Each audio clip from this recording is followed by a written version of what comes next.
A month ago, I made a video responding to a spam comment trying to prove Christianity, and there was so much in this comment that I didn't get through half of it, so here's the rest of it. See secular news reports about Val Thomas, dead for 17 hours but now alive and normal after prayers from her family and her church. A news report. Right, because those are always completely reliable.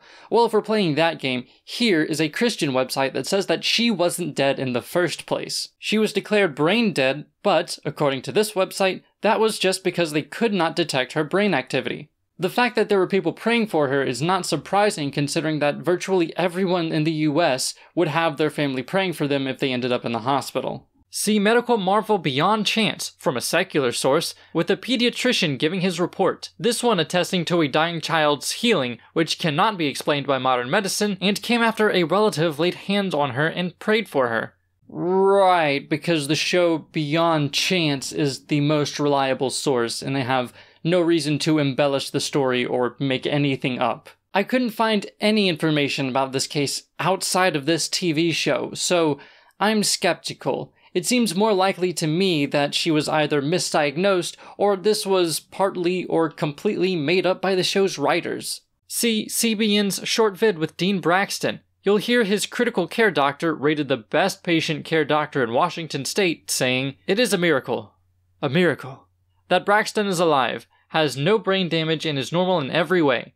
Why? He had no heartbeat and no respiration for 1 3/4 hours. His family believed in divine healing and they and others were praying for him." See also CBN Dr. Chance, who cares? CBN, huh? It's funny that I can only find information about this from Christian ministries, including Dean's own ministry. Now, I don't know if this is all made up or if it really did happen, but even if it did, that doesn't actually prove anything. There's no proof that prayer or anything divine is what caused these people to be healed.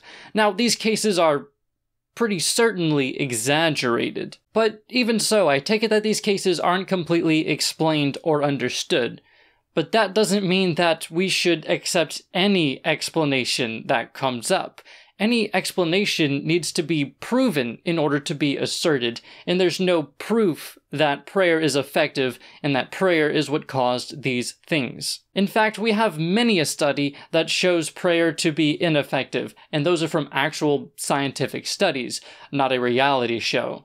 Get Dr. Richard Castoffs' book, The Miracles. There he gives medical documentations for miracles, mostly, but not all, from Catherine Coleman's healing services. Castoff came to Coleman's meeting to debunk her, but turned into a supporter, as did other doctors. You can see him and other doctors in some of her healing services on YouTube. She is now deceased. Dolores Winder is one of the cases documented in his book. You can watch her amazing story on YouTube with Sid Roth. I'm not entirely convinced that Castoff was impartial or unbiased. He seems very devoted to his religion. And it seems kind of weird to me that these healings were reported in his book, but none of his actual scientific studies report miraculous healings. But if we're playing that game, then I could point to William A. Nolan, who followed up with some of Coleman's healees and found none of them to actually have been cured. In fact, there was one woman who claimed to have been cured of spine cancer, whose spine collapsed the next day and who died within months. He also examined and debunked other faith healers, as well as psychic surgeons. We have seen remissions of many serious conditions that aren't explained. Now, in some of these instances, people were prayed for. Maybe they laid hands on this person. But that doesn't mean that that's what caused it. And faith healing definitely does not work reliably. I mean, why won't God heal amputees? Why is there such a limit on God's supernatural power? Why is he only healing things that have the possibility of being healed on their own? If an amputee had a limb reappear or grow back, that would indicate a God much more strongly than any of these healings that I've heard of. But amputees aren't healed. They can't be healed. Why? The common Christian answer is, we don't know. We don't know why amputees are God's least favorite. We don't really know, except we know that this one case definitely was caused by God. Because There's no evidence that faith healing actually works. Faith healing essentially just amounts to placebo, confirmation bias, apophenia, and or the ailment not actually being that serious in the first place. It's just another alternative medicine, complete with its proponents and skeptics. And he also goes on about the Shroud of Turin, which, in case you don't know, is a shroud that was allegedly used to wrap the body of Jesus.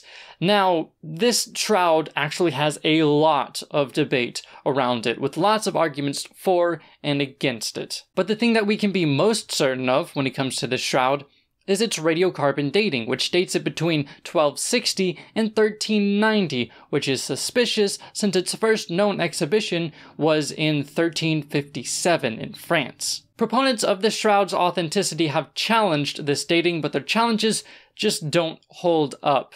But even if that wasn't the case, you're asserting as proof something that is insanely hotly debated. But it does highlight what you're doing here. You're cherry-picking. You're gleefully pointing out all of the things that agree with you, but ignoring all of the criticism thereof and arguments to the contrary. So that's the end of the comment, and I guess this is the end of the video. Sorry if it was short, but there wasn't too much I could do about that. Though I am glad to have gotten this over with. Hopefully there isn't another one. So, until there is, goodbye. God damn it, there is another one. Who was I to think that I wouldn't get spam for a while?